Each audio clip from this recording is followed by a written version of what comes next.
I watched slash read all of One Piece in 2 months. 2 महीने पहले तक मेरे को वन पीस के बारे में कुछ भी पता नहीं था except that it is a part of the big 3. और अब 3 महीने बाद after binging the whole series I am now eagerly waiting for the next chapter. ऐसा सिर्फ वन पीस के साथ ही हो सकता है जिसमें 1100 चैप्टर्स होने के बाद भी लग रहा है कि और चैप्टर्स होने चाहिए थे. जब से मैंने एनीमे देखना शुरू किया है वन पीस हमेशा से ही मेरे बैक ऑफ द माइंड में रहता था. बट द प्रॉब्लम इज बाहर से देखने पर 1000 एपिसोड्स काफी ज्यादा ओवरवेलमिंग लगता है. यही रीजन है कि कई लोग सिर्फ नंबर ऑफ एपिसोड्स देखते हैं और वन पीस शुरू ही नहीं करते. I was also waiting for the right time to start, मगर इस साल मैंने बोला fuck it, let's just start it and commit to 100 episodes. 100 episodes के बाद भी अगर मेरे को पसंद नहीं आया तो आई ड्रॉप द सीरीज. तो इस वीडियो में I try to explain my experience with the entirety of one piece. कैसे इस सीरीज ने मुझे हंसाया, रुलाया, the positives and the negatives of the series. This is the One Piece review. The story of One Piece is divided into 2 parts. One is before the time skip, which is the Grand Line story, and the other is after the time skip, which is the New World story. Each of these 2 parts are further divided into sagas, and each saga is further divided into arcs. तो इस video में मैं saga wise अपना experience share करूंगा. अगर arc wise करने बैठूंगा तो वीडियो बहुत लंबा हो जाएगा. The first saga of one Piece is the East Blue saga. East Blue saga के ऊपर मैंने ऑलरेडी एक वीडियो बनाया है. उसमें मैंने काफी डिटेल में बात की है पूरे सागा के ऊपर. In short East Blue is like a teaser for the whole series. It sets up the whole series for us. Series का टोन कैसा होने वाला है, सीरीज की फील कैसी होने वाली है, What is the identity of the series. One Piece के जो मेजर थीम्स है जैसे the concept of नाकामा और friendship, the importance of dreams and freedom, the theme of racial supremacy and prejudice, इन सबको एस्टैब्लिश किया है ईस्ट ब्लू सागा में. Series का टोन भी पहले से ही एस्टैब्लिश किया है. This is not gonna be a dark and serious show. Yes, there are a lot of dark and serious elements in the series like racism, sexual abuse, the brutality of war, etc. But the series as a whole is a goofy, absurdist, adventurous pirate story. East Blue में हमको Luffy और Straw Hat Pirates का introduction देखने मिलता है. The Going Merry is introduced. But despite all that, East Blue might be the weakest saga in the series. Oda का art style शुरू से ही काफी यूनिक और क्रिएटिव है, मगर कैरेक्टर राइटिंग में उतनी डेप्थ नहीं दिखती जितनी आगे के आर्क्स में दिखती है. Specially villains. ईस्ट ब्लू में ऑलमोस्ट सारे ही विलन्स काफी ज्यादा फॉरगेटेबल है except for Arlong. Arlong is still one of the best villain in the series, which brings me to Arlong Park. Arlong Park वो आर्क है जहाँ पर मेरे को लगा था कि One Piece is doing something special. This is not just a generic battle shonen, it's much bigger and deeper than that. नामी का कैरेक्टर, उसकी बैक स्टोरी, वो जो पूरे गांव के लिए सैक्रिफाइस करती है, all that is very well portrayed. Racism काफी बड़ा थीम है वन पीस में. यहाँ पर हम लोगों को ह्यूमंस की तरफ से कहानी बताई है. आगे चलकर हमको इसका ऑपोजिट भी देखने मिलता है. And this arc has one of the greatest One Piece moment, the moment जहाँ पर नामी लूफी को बोलती है help me.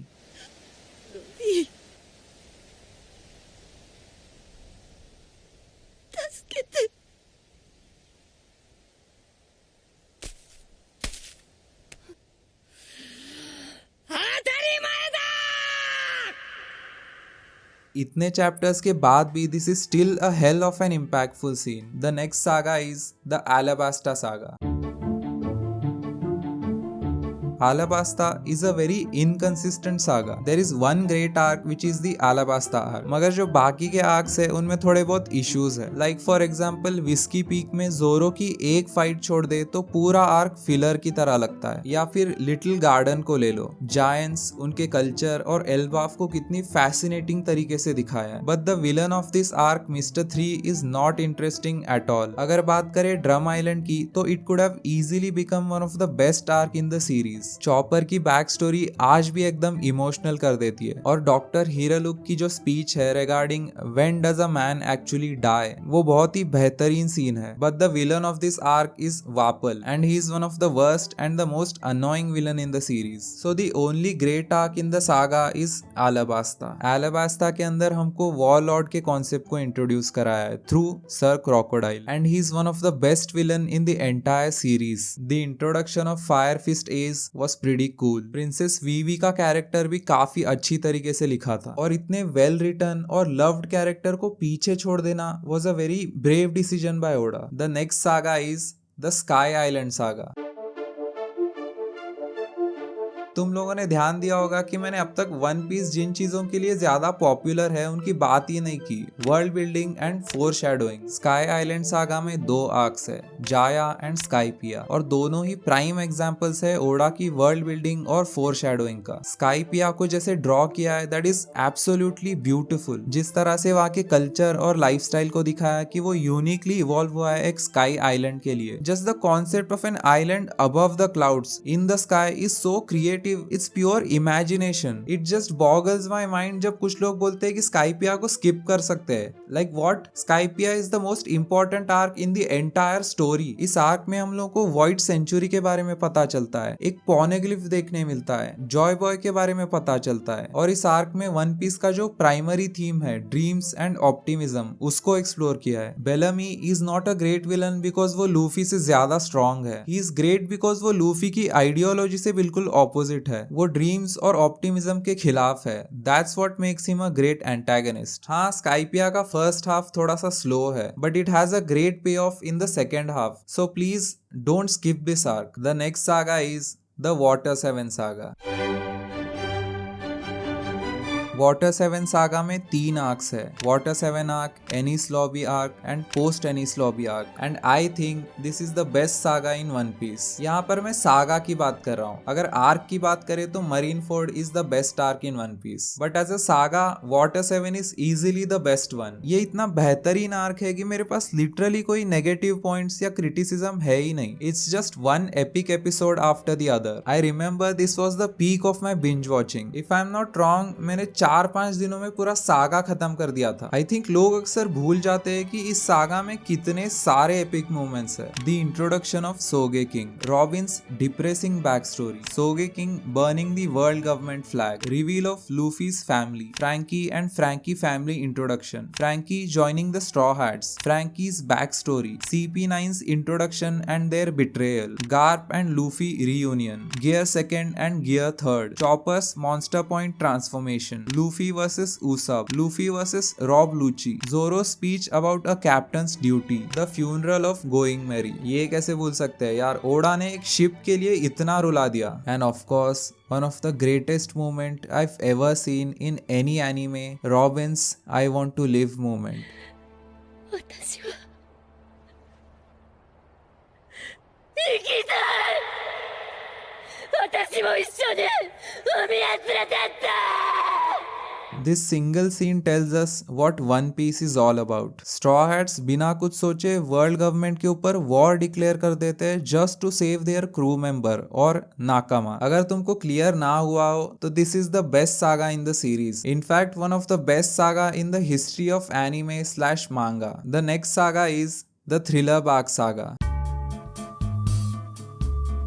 Thriller Bark is my least favourite saga in the series. इसमें एक ही आर्क है, Thriller Bark, and I think it is one of the worst arc in One Piece. इसमें ओडा ने थोड़ी हैलोवीन, थोड़ी हॉरर-इश वाइब क्रिएट करने की कोशिश की है, मगर मेरे लिए ना ये आर्क डरावना था और ना ही फनी था। इस आर्क में बस 2 चीजें बेहतरीन थी, जोरो का नथिंग हैपेंड मूवमेंट और ब्रुक की बैक स्टोरी। इन 2 चीजों के अलावा बाकी सब कुछ काफी मीडियोकर था। Gecko Moria was also a very disappointing villain. इसके पहले हमने जो भी वॉरलॉर्ड को देखा था like Sir Crocodile, Dracule, Mihawk, Shanks etcetera, उनके कंपैरिजन में Gecko Moria feels pretty weak and stupid and his personality is also very annoying. This was truly a very slow and boring arc. Climax में Zoro का nothing happened movement और Brook की soulful back story ने बचा लिया, वरना this could have been a very bad saga. But as of now this is a very average saga. The next saga is the Summit War saga.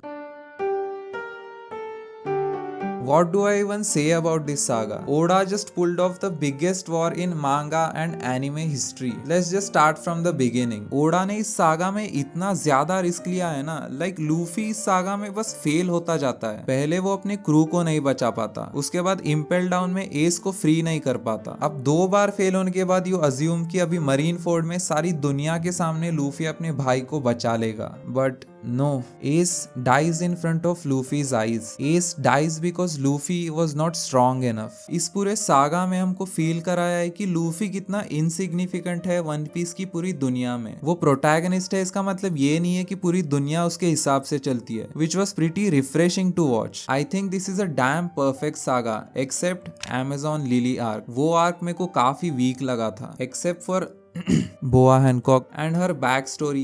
This arc was completely mediocre. Amazon Lily के अलावा बाकी सभी arcs are damn near perfect. Sabaody Archipelago, Impel Down, Marineford. I can't think of a negative. कमी निकालने जैसा कुछ है ही नहीं। Sabaody में वर्स्ट जनरेशन को इंट्रोड्यूस किया था, which was very fun. और Kuma vs Mugiwara Pirates was also very intense. Impel Down was just a fun arc all around. It was very easy to binge watch. सभी छोटे बड़े characters return करते हैं, like Buggy, Crocodile, mister 3 and of course one of my favourite character in One Piece, Bon Clay उर्फ Bon D चैन। और marine Ford की तो क्या ही बात करें। जब ये आर्क ओरिजिनली पब्लिश हो रहा था तो इसने पूरी मांगा कम्युनिटी को हिला दिया था। पूरी एनिमे और मांगा हिस्ट्री में one of the greatest arc of all time बोलेगे तो भी गलत नहीं होगा। इस आर्क से पहले हमको व्हाइट बियर्ड के बारे में कुछ भी पता नहीं था, और इस आर्क के बाद we actually feel for Whitebeard. What a epic, badass and layered character. Post war arc felt like a relief after the absolute insanity of Marineford. Luffy, Ace और Sabo का flashback काफी ज्यादा heart warming था। Luffy decide करता है कि सभी straw hats 2 साल ट्रेन करेंगे and they will meet after 2 years when they are strong, and that completes the first part of one Piece. Pre time skip One Piece उतना consistent नहीं है जितना पोस्ट टाइम स्किप है, और arc to arc progression भी उतना smooth नहीं है, बट मेजोरिटी जो आइकॉनिक मूवमेंट्स है वो प्री टाइम स्किप में ही है, और प्री टाइम स्किप में ही एडवेंचर वाली फीलिंग ज्यादा आती है। With all that being said, it's time for the Straw Hats to reunite and set sail for their next destination, Fishman Island. Fishman Island saga में 2 arcs है, return to Sabaody arc और Fishman Island arc. Return to Sabaody को तो मैं arc भी नहीं बोलूंगा, it's more like अ री इंट्रोडक्शन। इसमें बस 6 एपिसोड्स है and there is no real story, मगर फिर भी ये 6 एपिसोड्स मजेदार थे और काफी जरूरी भी थे। मजेदार इसीलिए क्योंकि ये पूरा फैन सर्विस आर्क है। इसमें हमको ऑलमोस्ट 100 एपिसोड्स के बाद सभी स्ट्रॉ हैट्स एक साथ देखने मिलते हैं, सबके नए कैरेक्टर डिजाइन्स देखने मिलते हैं, सबका नया लुक मेरे को काफी पसंद आया था, स्पेशली उसब। I was not sure about Franky's new design at first, but now I like it a lot. सभी स्ट्रॉ हैट्स को एक साथ फाइट करते देखना काफी एंजॉयबल था, मगर ये 6 एपिसोड्स मजेदार के साथ साथ जरूरी भी थे। 2 साल पहले जिस जगह पर स्ट्रॉ हैट्स बुरी तरह से हार गए थे और सेपरेट हुए थे, उस जगह पर जाकर जीतना जरूरी था। जरूरी था क्योंकि पूरी दुनिया को और सबसे जरूरी खुद को ये प्रूव करना था कि they are stronger than before and they are absolutely ready for the new world. इस सागा में दूसरा आर्क है फिशमैन आइलैंड आर्क, और ये काफी mix bag type of arc है, जहाँ एक पॉजिटिव ढूंढो वहाँ पर एक नेगेटिव भी मिल जाता है। First of all, the design of this island is absolutely stunning. Oda का आर्ट स्टाइल यहाँ पर बेहतरीन है, but the pacing of this arc is very slow. Pacing की वजह से ही आधा आर्क खराब हो जाता है। इस आर्क का मेजर थीम है रेसिज्म, और इस थीम को बहुत ही मास्टरफुली एक्सप्लोर किया है इस आर्क में। फिशर टाइगर और क्वीन ओतोही में दोनों का ही फ्लैशबैक बहुत ही इफेक्टिव और हार्ड हिटिंग है। दोनों की मौत के सर्कमस्टेंसेस अलग थे, मगर कारण एक ही था, प्रेजुडिस। काफी लोगों को इस आर्क का विलन होडी जोन्स उतना पसंद नहीं आता। People say he is a badly written character, but I disagree. He is a very well written shallow character. उसको जानबूझकर एक 1 नोट विलन की तरह लिखा है। ओडा एक्सपोज करना चाहते थे कि रेसिज्म कितनी शैलो और सेंसलेस चीज है। होडी जोन्स काफी ज्यादा पैथेटिक, शैलो और 1 डायमेंशनल फील होता है, और यही इस कैरेक्टर का पॉइंट था। And I like the fact that Luffy और जिम्बे कई साल से चलती आई इस रेसिज्म और प्रेजुडिस की साइकिल को तोड़ते हैं बाय शेयरिंग ब्लड। ये सब तो रही पॉजिटिव्स की बात, मगर इस आर्क में बहुत सारे नेगेटिव्स भी है। पेसिंग के बारे में तो मैंने ऑलरेडी बताया ही है, it's very slow. But the thing I hate the most about this arc is Sanji. Sanji का नोज ब्लीड वैसे भी काफी अनफनी जोक है, 1-2 सीन्स में हो तो चल जाता है, मगर इस आर्क में ये जोक इतनी बार यूज किया है कि इट बिकम्स अनबेरेबल। इस आर्क के बाद सांजी मेरा सबसे लीस्ट फेवरेट स्ट्रॉ हैट बन चुका था, बट थैंकफुली ओडा ने होल केक आइलैंड में सांजी को रिडीम कर लिया। एक और चीज है कि इसमें साइड कैरेक्टर्स को काफी ब्लैंड तरीके से लिखा है। They are very forgettable, specially princess Shirahoshi. ये काफी लंबा आर्क था, तो यहाँ पर स्कोप था कि साइड कैरेक्टर्स को थोड़ा और फ्लैश आउट किया जा सकता था। All in all this is a very uneven arc. जो चीजें अच्छी है वो बहुत ही ज्यादा अच्छी है, और जो चीजें खराब है वो काफी ज्यादा ही खराब है। अगर पेसिंग थोड़ी बेटर होती और अनफनी जोक्स नहीं होते तो ये काफी बेहतरीन आर्क बन सकता था, but right now it's a mix bag. The next saga is the Dressrosa saga. Dressrosa is probably my favourite saga after time skip. इसमें भी दो आर्क्स है, पंक हैजर्ड आर्क और ड्रेसरोसा आर्क। पंक हैजर्ड के ऊपर ज्यादा कुछ बोलने के लिए है नहीं, it's just a setup arc for Dressrosa. इस आइलैंड का जो आइडिया है वो बहुत ही क्रिएटिव लगा मेरे को। अकाइनु और आउकीजी के बीच में एक बहुत ही मैसिव बैटल हुई थी और उसने पूरे आइलैंड का डेमोग्राफिक चेंज कर दिया, हाफ आइस हाफ फायर। और इस बैटल को ना दिखाने का डिसीजन भी बिल्कुल सही था, क्योंकि अगर दिखा देते तो वो पूरा मिस्टीक चला जाता। लॉ का री इंट्रोडक्शन आफ्टर सबाउडी वाज फैंटास्टिक, और उसकी जो स्पीच है न्यू जनरेशन और न्यू टाइम्स को लेकर, वो एकदम गूज़बम्स वर्दी मोमेंट है। बॉडी स्वैपिंग की वजह से जो ह्यूमर है इस आर्क में वो भी काफी फनी है। इस आर्क में डोफ्लामिंगो और उसके अंडरवर्ल्ड बिजनेस के बारे में पता चलता है, जो कि डोफ्लामिंगो को एज अ विलन और भी ज्यादा हाइप अप कर देता है। मेरे को सीजर एज अ विलन ठीक ठाक लगा। He is not a great villain, but एकदम बेकार भी नहीं है, ही इज जस्ट फाइन। और जो बच्चों के ऊपर एक्सपेरिमेंट करने वाला प्लॉट था वो भी मेरे को ठीक ठाक ही लगा। It was not that interesting. इस आर्क को थोड़ा छोटा रखना चाहिए था और पेसिंग थोड़ी फास्ट होनी चाहिए थी। There were a lot of unnecessary fights जिनको कट डाउन करना चाहिए था। In the end for me, this arc is a bit too long.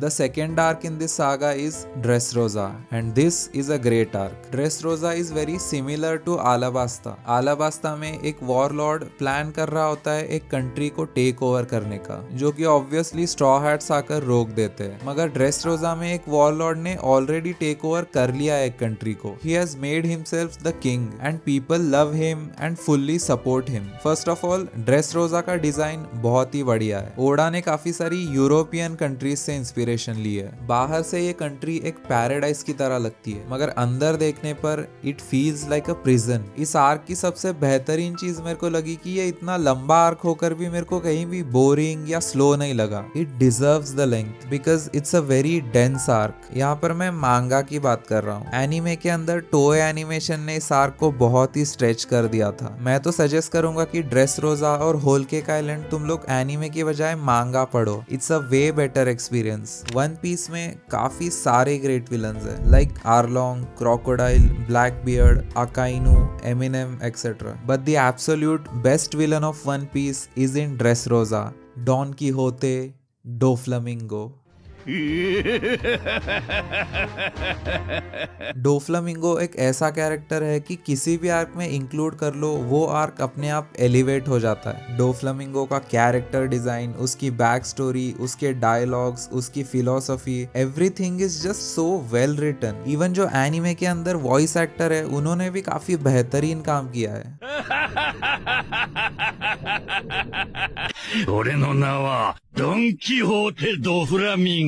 डोफी बहुत ही narcissistic, evil, selfish, manipulative character है। उसको गॉड कॉम्प्लेक्स भी है, मगर फिर भी हम लोग समझ सकते हैं कि वो ऐसा क्यों है, because of his back story. उसकी बैक स्टोरी देखने के बाद इट्स इजी टू अज्यूम कि उसकी जगह कोई और भी होता तो वो भी बिल्कुल ऐसा ही बनता। But that's a very depressing message, especially for a series like One Piece. इसीलिए ओडा ने एक और कैरेक्टर लिखा, कोराजोन। कोराजोन और डोफ्लामिंगो का बचपन और बैक स्टोरी एग्जैक्टली सेम होकर भी Corazon turned out to be a very honourable, kind and a loving man. In fact उसकी जो बैक स्टोरी है लॉ के साथ, वो मेरी favourite non straw hat back story है। जब कोराजोन लॉ को आई लव यू बोलता है, it's a very emotional and powerful moment. इस आर्क में साबो की री एंट्री होती है। जिस तरह साबो का डेथ सीन दिखाया था, सबको ही बात पता थी कि Sabo is not dead, he will come back. And what a freaking come back. Sabo को देखने के बाद लूफी का जो रिएक्शन है that is just priceless.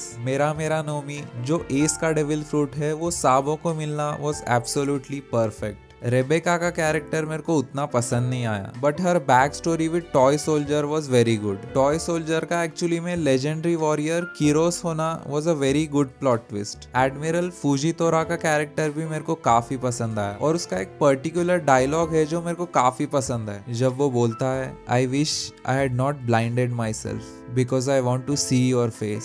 Such a good line. Fights की बात करें तो इस आर्क में 3 फाइट्स मेरे को सबसे ज्यादा पसंद आई। First is Usopp versus Sugar. इसमें हमको the father, the son and the holy god Usopp का पहली बार दर्शन मिलता है। Praise god Usopp, may god Usopp be with you. Next is Franky versus Senor Pink, the manliest, the chadliest and the most hard boiled fight ever. Special mention to Senor Pink's back story, जिसने इस ridiculous outfit को meaningful और tragic बना दिया। And finally Luffy versus Doflamingo. This is a very good fight in the मांगा। Anime के अंदर काफी स्ट्रेच किया था इस फाइट को। आई थिंक इसी फाइट में हम लोग को डेविल फ्रूट के अवेकनिंग का कॉन्सेप्ट पता चला था, if I am not wrong. और इस आर्क में हम लोग को गियर 4th भी देखने मिलता है, जो शुरू में मेरे को उतना पसंद नहीं आया था, but now I actually think it's very good. काफी लोगों को गियर 4th शुरू में उतना पसंद नहीं आता, but it actually grows on you. I think this was overall a very good arc with no major flaw. लंबा आर्क है, मगर मेरे को कहीं पर भी कोई प्लॉट पॉइंट अननेसेसरी नहीं लगा। The next saga is the Whole Cake Island saga.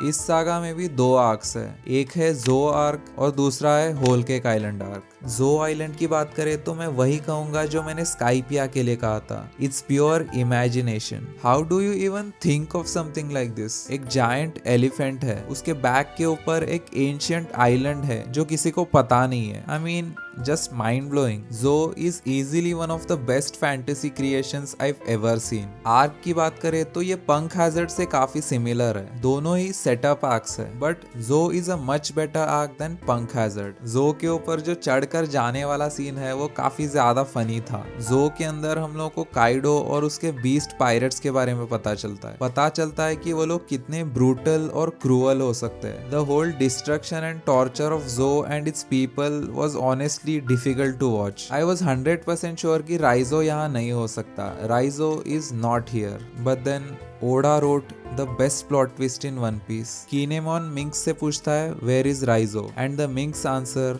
Raizo is safe. एक डायलॉग के थ्रू ओडा ने जो मिंक्स की हेल्पलेस सफरिंग थी उसको हीरोइक सैक्रिफाइस बना दिया। Genuinely one of the best moment in One Piece. इस आर्क में हम लोग को एक पोनेग्लिफ देखने मिलता है which is red in colour because it's called a road Poneglyph. ऐसे 4 रोड पोनेग्लिफ एग्जिस्ट करते हैं। उन चारों में से एक स्ट्रेट लाइन ड्रॉ करने के बाद जहां पर वो लाइंस मिलती है वहीं पर राफ्टेल का लोकेशन है। फाइनली आफ्टर सो लॉन्ग हमारे पास इंफॉर्मेशन है राफ्टेल से रिलेटेड। यहाँ पर काइडो को हराने और वानो के बॉर्डर्स को ओपन करने के लिए एक बड़ा अलायंस बनता है, the pirate Ninja mink samurai alliance. नामी लूफी को बताती है कि सांजी बिग मॉम पायरेट्स के साथ होल केक आइलैंड चला गया है कुछ इश्यूज को रिजॉल्व करने के लिए। And they again split into 2 groups. आधे लोग होल केक आइलैंड जाएंगे सांजी को वापस लाने के लिए, और आधे लोग वानो जाएंगे और काइडो को डिफीट करने के लिए प्रिपरेशंस करेंगे। जो was a very good arc. ज्यादा लंबा भी नहीं था, it was just the perfect length. The second arc in this saga is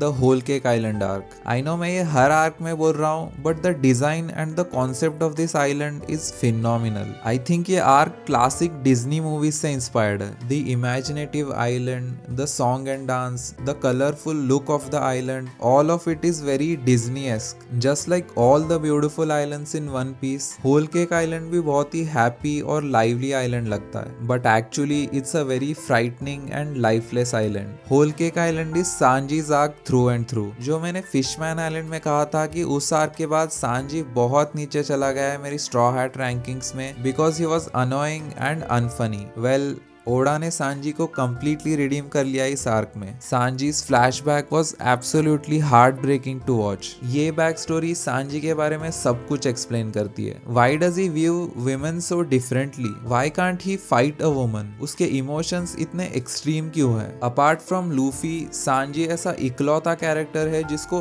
2 अलग अलग फ्लैशबैक्स मिले हैं जो दिखाता है कि सांजी कितना इंपॉर्टेंट कैरेक्टर है। इनफैक्ट लूफी खुद बोलता है कि without you I can never be the king of the pirates. और ये जो पर्टिकुलर सीन है, यहाँ पर लूफी की जो वॉइस एक्टर है, she has absolutely killed it. She deserves an award for this scene.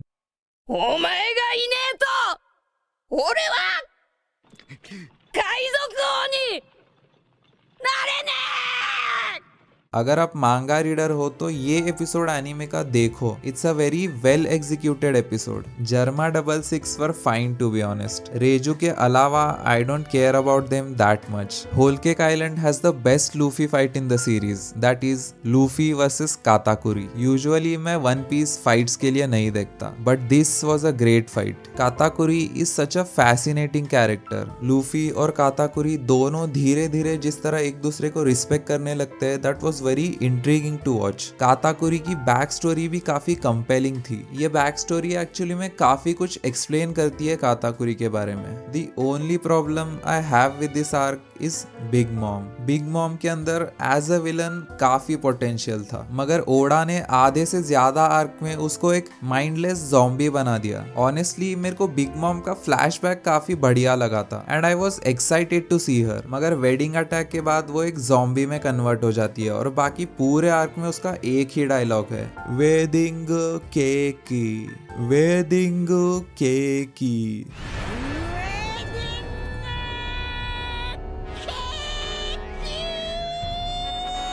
And this goes on for way too many chapters, जिसकी वजह से पेसिंग भी सफर करती है। कुछ लोगों को पसंद नहीं आता कि ये सांजी का आर्क होकर भी उसकी कोई मेजर फाइट नहीं है, but baking the most perfect cake actually suits his character. Sanji एक कुक पहले है और फाइटर बाद में। Overall this was a very good arc with some minor issues. The next and the most recently finished saga is the Wano Country saga.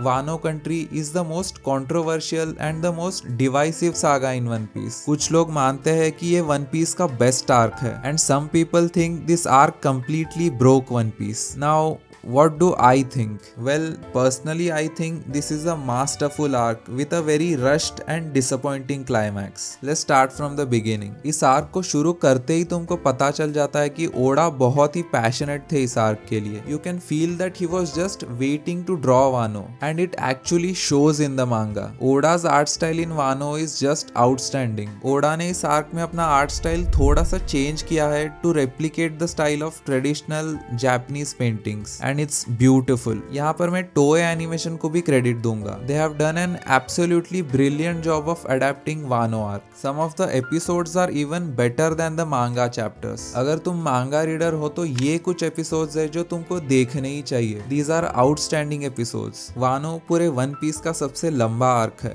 It has a massive 149 chapters. तो हर एक चीज के ऊपर तो बात नहीं कर सकते वरना वीडियो 2 घंटे का हो जाएगा। So instead I'll talk about what I liked and what I thought was disappointing in this arc. इस आर्क में मेरे को जो चीज सबसे ज्यादा पसंद आई वो है ओदेन का फ्लैशबैक। एनीमे के अंदर इस फ्लैशबैक को जैसे अडेप्ट किया है, it's breath taking. The animation, the music, the voice acting, it was just unbelievable. He laughed, literally one of the greatest moment in anime. I also thought इस arc की pacing काफी adequate थी for the most part. ये arc इतना लंबा है क्योंकि इसमें चीजें ही इतनी सारी है एक्सप्लोर करने के लिए। पंक हैजर्ड से जो चीजें बिल्डअप होती आ रही है वो यहाँ पर आकर कंक्लूड होती है, तो इस आर्क का लंबा होना इज जस्टिफाइबल। वानो आर्क को 3 एक्ट्स में डिवाइड किया है and acts 1 and 2 were literal perfection, peak One Piece. जैसे तामा के कैरेक्टर के थ्रू वानो और वहाँ के लोगों का पेन और सफरिंग दिखाया है। लूफी गुस्से में आकर काइडो से फाइट करने चला जाता है और काइडो सिर्फ एक हिट में लूफी को नॉकआउट कर देता है। लूफी जेल में जाकर न्यू टाइप ऑफ हाकी सीखता है। एबिस टाउन के लोगों के हंसने के पीछे का reason was very disturbing and unsettling और यासुए का execution scene was just brilliant. I am telling you, act 1 and 2 are literal perfection. Act 3 में मेरे को काफी ज्यादा इश्यूज है, but these 2 acts are absolutely amazing.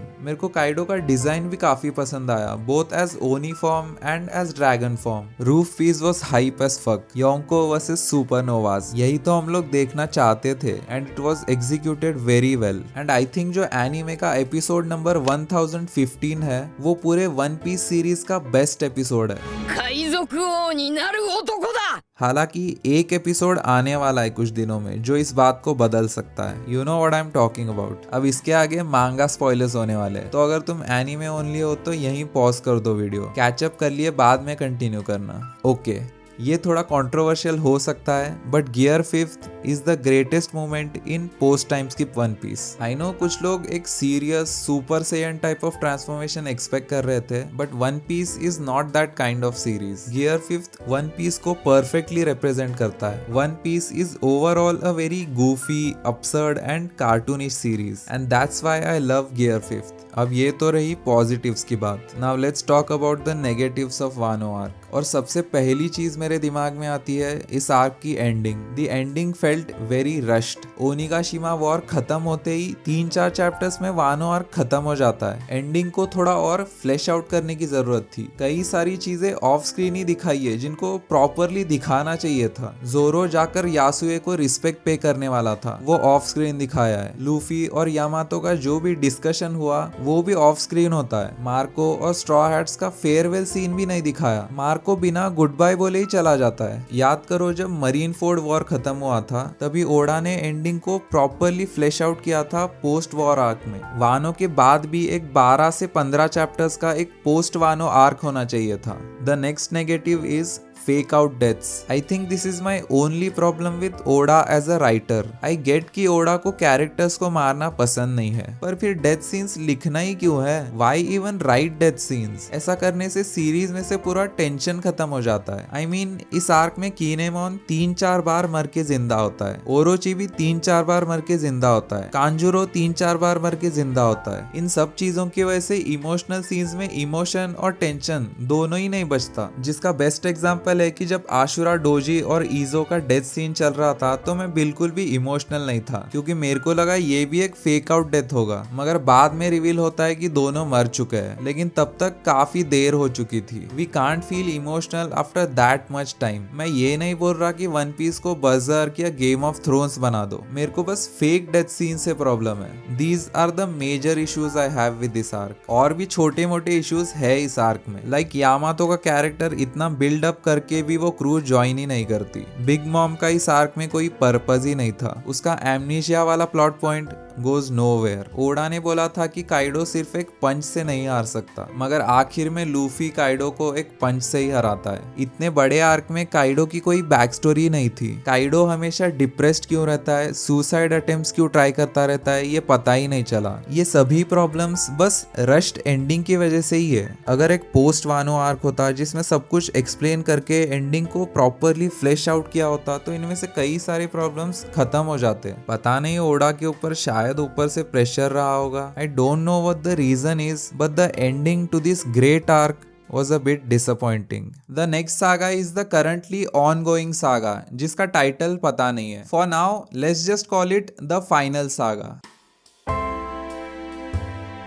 I think Oda को पता चल गया था कि वानो का एंड थोड़ा सा रश्ड और डिसअपॉइंटिंग था, जिसको ध्यान में रखकर एग हेड आर्क में ओडा ने अपना ए गेम निकाला है। एग हेड आर्क में अब तक एक भी चैप्टर एवरेज नहीं है। Every chapter is a banger. इस आर्क की पेसिंग भी काफी फास्ट है। हर चैप्टर में कुछ ना कुछ मैसिव हो रहा है। यह आर्क अभी कंप्लीटेड नहीं है तो ज्यादा बात करने के लिए कुछ है नहीं। मैं बस अब तक के मेरे फेवरेट मोमेंट्स बता देता हूँ। इतने इंतजार के बाद finally doctor Vegapunk is here. Finally gap कितना पावरफुल है उसकी झलक मिल गई। ब्लैक बियर्ड पायरेट्स की गांड मार दी ब्लैक बियर्ड पायरेट्स की गांड मार दी गाप ने। लॉ ब्लैक बियर्ड से और किड शैंक से हार जाता है। अब देखना होगा आगे दोनों का क्या होता है। क्रॉस गिल्ड का फॉर्मेशन एकदम ही अनएक्सपेक्टेड था, जिसका लीडर है फ्यूचर पायरेट किंग बगी डी क्लाउन। और जो अभी सबसे रीसेंट चैप्टर रिलीज हुआ था उसमें पता चलता है कि प्रिंसेस वीवी इज एक्चुअली नेफरटारी